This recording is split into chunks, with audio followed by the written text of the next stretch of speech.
seen her at Pierce, periodicals, and on Portlandia, Natalie Berger.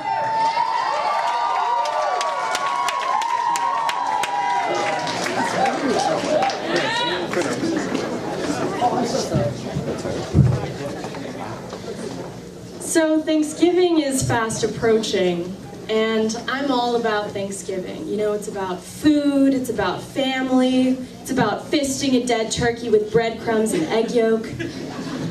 But this holiday, my immediate family abandoned me so that they wouldn't have to spend the holiday with my relatives. They moved to Shanghai, leaving me as high and dry as a crouton in a dead turkey.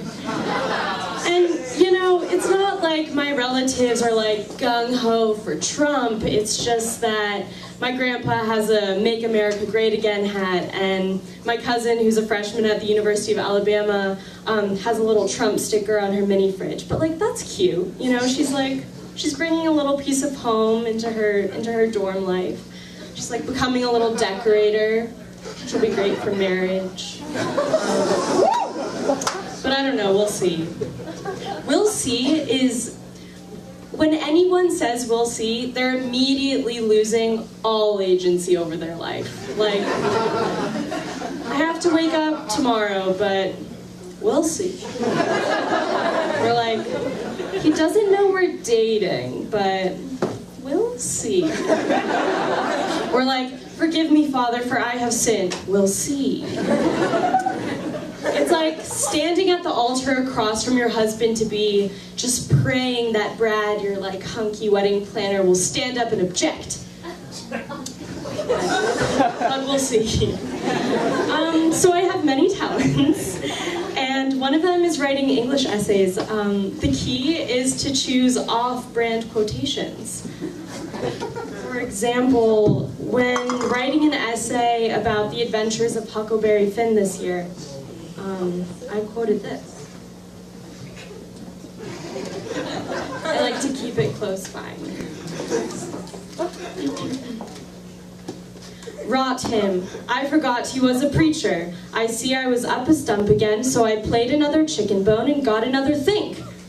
Silly, right? And then I wrote a paper about The Great Gatsby where I quoted this.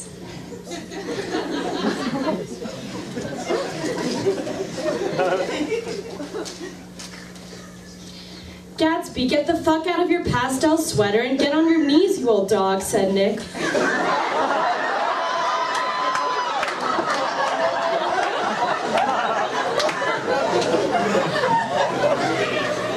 Old sport, replied Gatsby. So, I also have a passion for the Australian accent, even though I've never been there.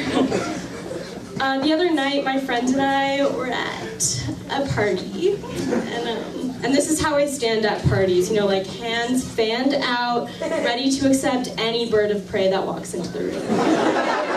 So I was standing there, and I was experimenting with my Australian accent, and I was like, this party is like so sweet.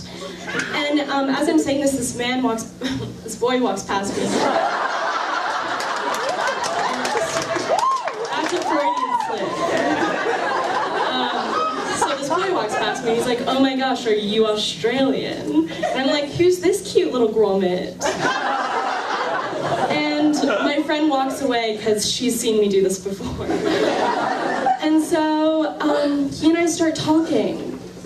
And he's asking me about my surf instructing job on Bondi Beach. And like, he's telling me about how much he loved the kebabs in Australia. And I was like, oh, there's a really beautiful proverb about kebabs. And he was like, what is it? And I was so interested. And I was like, once you become a part of the kebab, you become a part of the culture. And he's like, I want to do that. And I was like, yeah, prove yourself. And he's like, can I test out my Australian accent on you? And I'm like, no.